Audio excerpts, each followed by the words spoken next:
Kiranya Tuhan memberkati kita semua dalam sukacita dan damai sejahtera. Amin. Bapak, Ibu, dan saudara sekalian, firman Tuhan yang menjadi renungan bagi kita, Markus pasal 8, ayat 31 sampai dengan ayat yang ke-38. Demikian firman Tuhan.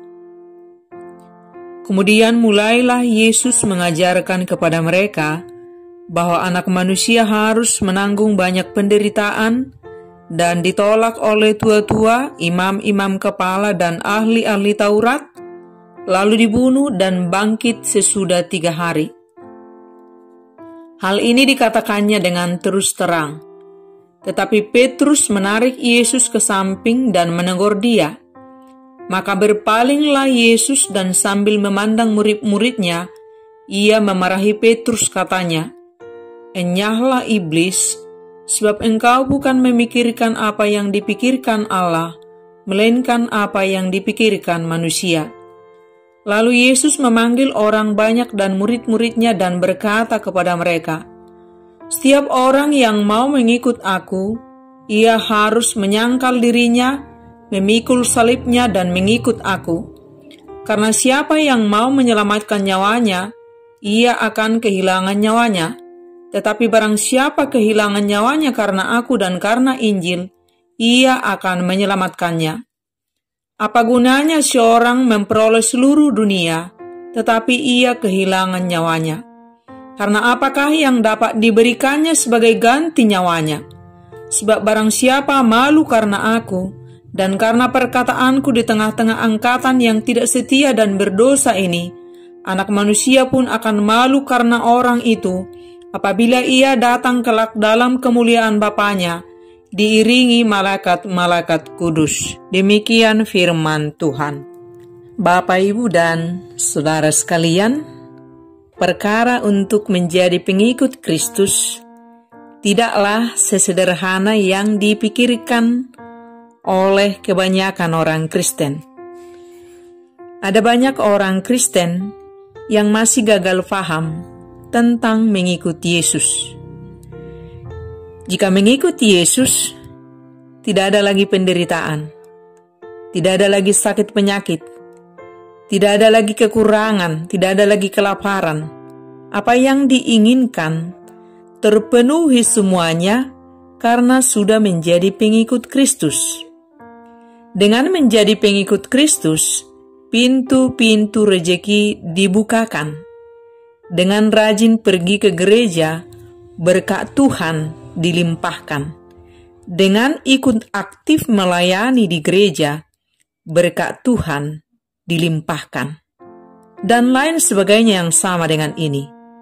Sehingga cara pikir kekristenan kita adalah datang ke gereja, datang kepada Tuhan, menjadi pengikut Kristus supaya diberkati, supaya menerima, sebatas menerima, tidak lebih dari itu. Dan efek buruknya, saat harapan kita tidak terpenuhi, saat permohonan kita tidak dikabulkan, kita menjadi kecewa, menjadi pengikut Kristus, dan menjadi meninggalkan hidup kekristenan kita dan menyangkal Tuhan dalam kehidupan kita. Tujuan kita sebagai pengikut Kristus hanya sebatas untuk memenuhi kebutuhan-kebutuhan jasmani kita, dan itu sangat jelas terlihat dari isi-isi doa-doa kita setiap waktu, yang isinya hanya sebatas pemenuhan kebutuhan jasmani kita semata. Dan kedatangan Yesus ke dunia ini untuk mengubah cara pandang yang keliru ini, supaya kita tidak melulu fokus pada berkat-Nya, tidak melulu fokus hanya untuk menerima, tetapi fokuslah hidup pada Sang Sumber, si pemberi berkat itu, dan memilikinya sebagai berkat yang sesungguhnya dalam kehidupan kita. Maka semua akan dipenuhkan secara berkelimpahan apa yang menjadi kebutuhan kita, dalam rangka mengikut Yesus, hidup dalam kebenaran dan kehendak Tuhan. Dan mari kita belajar melalui firman ini, bagaimana sesungguhnya kita sebagai pengikut Kristus yang sejati. Biasanya jika seseorang tokoh datang dengan maksud supaya dipilih dan diikuti, seperti yang terjadi pada masa pencalonan dan pemilihan kepala daerah atau presiden, biasanya sang tokoh akan mengkampanyekan, menyampaikan hal-hal yang menyenangkan, janji-janji manis yang menggiurkan. Tidak ada yang mengkampanyekan tentang penderitaan, tentang kemelaratan, tentang kemiskinan. Karena pada umumnya, semua manusia menginginkan kemakmuran, kejayaan, dan lain sebagainya yang sama dengan itu. Tidak ada manusia yang mau hidup dalam penderitaan, dalam kemelaratan. Semanis mungkin para tokoh yang mau dipilih dan diikuti menyampaikan program yang akan dilaksanakan nanti jika terpilih, semanis yang diharapkan para calon pengikutnya. Tetapi mari kita lihat, dengan Yesus, Dia tampil berbeda. Dia tidak menjanjikan hal-hal yang manis, yang menggiurkan, walau Dia mampu melakukannya, bahkan maha mampu. Tetapi Yesus menyampaikan hal yang sebaliknya. Yesus berkata kepada para murid-Nya dan yang mengikutinya bahwa Dia harus menanggung banyak penderitaan, mengalami penolakan, dibunuh, dan bangkit sesudah 3 hari. Dan setelah mendengar apa yang dikatakan oleh Yesus, sangat wajar jika Petrus dan kita tidak setuju dengan apa yang diucapkan oleh Yesus. Mana mungkin Yesus yang bisa menyembuhkan orang sakit, yang buta menjadi melihat, yang tuli menjadi mendengar, yang bisu menjadi bisa berbicara, bahkan yang mati dibangkitkan, mengalami penderitaan, dibunuh, mati. Dari cara pikir manusia biasa, itu sangat wajar tentang apa yang dikatakan dan dipikirkan oleh Petrus. Tetapi apa kata Yesus kepada Petrus? Enyahlah iblis, sebab engkau bukan memikirkan apa yang dipikirkan oleh Allah, melainkan apa yang dipikirkan manusia. Dan ini berlaku bagi kita semua pengikut Kristus, supaya iblis tidak berkuasa dalam diri kita, sehingga mengelabui dan menipu kita pada setiap waktu, pada setiap kehendak Allah yang sesungguhnya, termasuk hal-hal yang tidak bisa kita pahami dengan pikiran kemanusiaan kita, dengan logika kemanusiaan kita. Berpikirlah dalam hikmat Allah, supaya kita tidak jatuh pada ketidaktaatan. Fokuslah pada kehendak Tuhan, bukan pada kehendak manusia. Memandanglah dengan cara Tuhan memandang, bukan dengan cara pandang dunia dan manusia. Dalil dunia menghindar dari penderitaan, tetapi akhirnya kematian. Dalil Tuhan memikul salib, tetapi akhirnya kehidupan dan kejayaan. Dalil dunia mencari kesenangan duniawi, tetapi berakhir pada kebinasaan.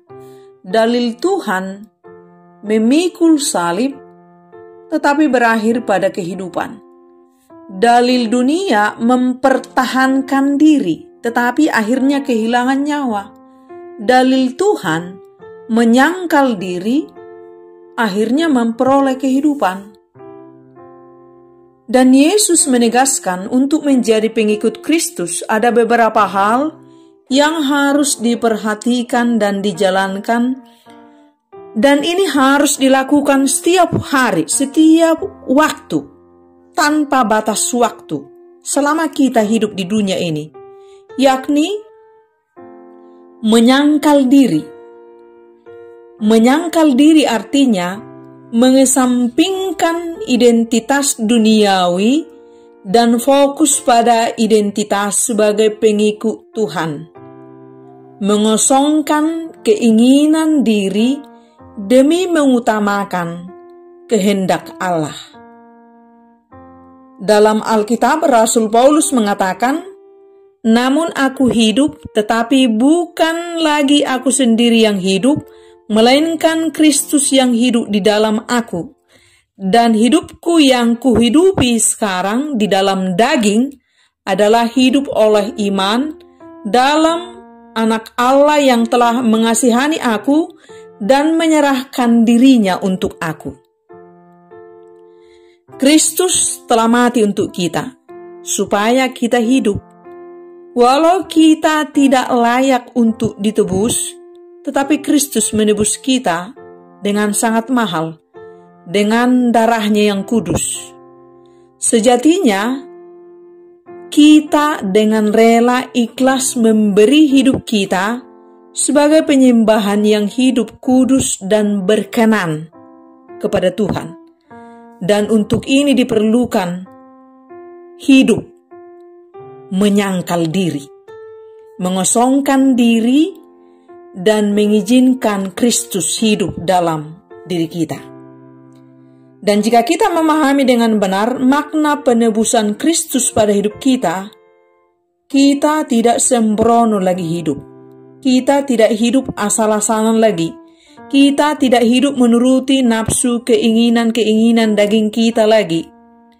Tetapi dengan rendah hati, menyadari bahwa kita bukan siapa-siapa dan tidak menjadi apa-apa. Kita hanya butiran debu, tetapi Kristus mengambil kita, menguduskannya, memilih kita, dan menjadi berharga, dibenarkan untuk memperoleh hidup. Jika kita sungguh-sungguh mengenali diri kita yang bukan siapa-siapa, bahkan dulunya kita adalah sampah, rongsokan yang tidak berharga, tetapi dipungut oleh Kristus, dikuduskan, dipilih, dan menjadi berharga, tidak ada lagi alasan bagi kita untuk lari dari Kristus. Tetapi sejatinya kita berserah seutuhnya pada jalan Kristus, pada Kristus, dan membiarkan Kristus hidup melalui kita. Tujuannya tidak lain tidak bukan supaya hidup kita semakin serupa dengan Kristus. Dia yang datang mengosongkan dirinya sendiri dan mengambil rupa seorang hamba dan menjadi sama dengan manusia, dan dalam keadaan sebagai manusia ia telah merendahkan dirinya dan taat sampai mati, dan bahkan sampai mati di kayu salib. Jika kita sungguh-sungguh memahami ini, apa yang telah diperbuat oleh Yesus bagi kita, darahnya saja diberikan untuk kita, supaya kita hidup, supaya kita berharga. Tidak ada alasan atau tidak ada dasar lagi bagi kita untuk menyombongkan diri di dunia ini. Tetapi sebaliknya, kita dengan rela mengosongkan diri dalam kerendahan hati. Dan ini harus kita lakukan setiap hari, setiap waktu, dimanapun kita berada, kapanpun, apapun yang sedang kita alami. Tetaplah hidup dalam kerendahan hati, dengan rela siap mengosongkan diri dan mengizinkan Kristus hidup dalam diri kita. Sebab hanya melalui hidup dalam kerendahan hati, Yesus memenuhi hidup kita. Dalam diri orang-orang yang congkak, yang sombong, yang tinggi hati, Tuhan tidak akan pernah berkenan. Hanya dengan hidup di dalam Kristus, kita menjadi pribadi yang selalu rendah hati. Dan ini kita lakukan sebagai penyembahan hidup kita kepada Kristus, menaruh Kristus diam dalam diri kita, dengan cara mengosongkan diri, dengan merendahkan hati, dengan ikhlas, rela, dengan menyadari bahwa kita sesungguhnya bukanlah siapa-siapa dan tidak akan pernah menjadi siapa-siapa, tapi karena kasih Kristus, kita dipungut yang dulunya adalah rongsokan, dikuduskan, dan dibenarkan melalui jalan salib. Selanjutnya, hal lain yang sangat penting kita perhatikan dan yang harus kita jalani sebagai syarat untuk menjadi pengikut Kristus, bagaimana Yesus tegaskan dalam firman ini, yakni memikul salib. Memikul salib artinya mati terhadap ambisi duniawi dan mengarahkan hidup pada keinginan Tuhan. Memikul salib, bertahan setia hidup di jalan kebenaran Tuhan, apapun kondisi dan keadaan yang terjadi, bertahan hidup benar di hadapan Tuhan, sekalipun harus hidup menderita. Saat susah atau senang, saat sehat atau sakit, saat berjaya atau terpuruk, tetap sungguh-sungguh di dalam mengikuti Yesus. Memikul salib setiap hari. Sebab setiap hari kita diperhadapkan pada dua sisi kehidupan yang berlawanan. Melalui tuntunan Roh Kudus, pilih dan menetaplah selalu pada sisi kebenaran Tuhan, walau tidak mudah menjalaninya. Dalam kehidupan sehari-hari, kita harus selalu memastikan bahwa kita tetap berjalan di jalan utama, di dalam Kristus, tidak menyimpang ke kiri atau ke kanan, tidak berada di selokan kiri atau di selokan kanan yang kotor. Ini memang tidak mudah kita lakukan, tidak mudah kita jalani. Tetapi sebagai pengikut Kristus, kita harus memaksa diri kita untuk berdiri, berjalan, duduk di jalan kebenaran Tuhan, hidup taat pada firman Tuhan. Itu sebabnya kita lebih dahulu menyangkal diri, mengosongkan diri, dan mengizinkan Kristus berdiam dalam diri kita, sehingga kita dimampukan hidup memikul salib dalam kehidupan keseharian kita. Dan bertaruhlah hidup benar, jujur, dimanapun, kapanpun, menjadi Kristen yang berintegritas, sekalipun dunia membenci kita. Apa artinya hidup kita diakui oleh dunia ini, tetapi tidak diakui oleh Kristus? Dunia akan selalu menawarkan hal-hal yang menggiurkan pada kita setiap hari, setiap waktu. Dunia akan berkata, untuk apa lambat jika ada yang instan dengan jalan menipu? Untuk apa menunggu yang lama jika ada yang cepat dengan jalan mencuri? Untuk apa hidup jujur tetapi tetap miskin jika ada jalan yang cepat kaya dengan cara menipu? Dan lain sebagainya yang sama dengan ini. Jalan dunia sangat lebar, terbuka, cepat, menggiurkan, ditawarkan secara terbuka kepada kita setiap waktu. Tetapi sebagai pengikut Kristus yang sejati, selalu katakan tidak untuk semua hal ini. Apa gunanya seorang memperoleh seluruh dunia tetapi ia kehilangan nyawanya? Untuk apa kaya tetapi kehilangan Tuhan dan kehilangan hidup? Untuk apa sukses berjaya jika hidup sangat jauh dari Tuhan? Untuk apa terkenal jika tidak dikenali oleh Tuhan? Dan kenali Kristus dengan benar dan alami Dia dalam kehidupan keseharian kita. Izinkan Dia berkarya sungguh nyata dalam kehidupan keseharian kita. Maka kita akan selalu kagum pada Kristus setiap waktu, setiap hari. kita akan selalu bangga sudah menjadi pengikut Kristus. Kita akan selalu memperkatakan bahwa Kristus sebagai juru selamat kita, sebagai benteng kehidupan kita, melalui kesaksian hidup kita setiap hari. Sebab barang siapa malu karena aku dan karena perkataanku di tengah-tengah angkatan yang tidak setia dan berdosa ini, Anak Manusia pun akan malu karena orang itu apabila ia datang kelak dalam kemuliaan Bapanya diiringi malaikat-malaikat kudus. Hati-hati, jika kita malu mengakui Kristus dalam hidup kita, maka kelak juga Tuhan akan malu mengakui kita. Jika kita sungguh-sungguh mengakui Kristus sungguh nyata berkuasa dalam hidup kita, dan kita selalu bangga dan kagum atas kuasa Tuhan, maka Tuhan juga kelak akan mengakui kita. Dan apa yang dikehendaki oleh Allah, itulah kita hidupi. Memang tidak selalu mudah, tetapi saat kita berserah pada Kristus, melalui menyangkal diri, mengosongkan diri, mengizinkan Kristus hidup dalam diri kita, melalui hidup baru di dalam pimpinan Roh Kudus, kita pasti akan selalu dimampukan.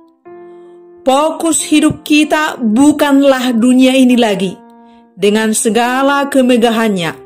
Fokus kita adalah mengalami Kristus hidup melalui diri kita, menerima Roh Kudus berdiam dalam diri kita, sehingga kita mengalami berkat-berkat rohani dari surga.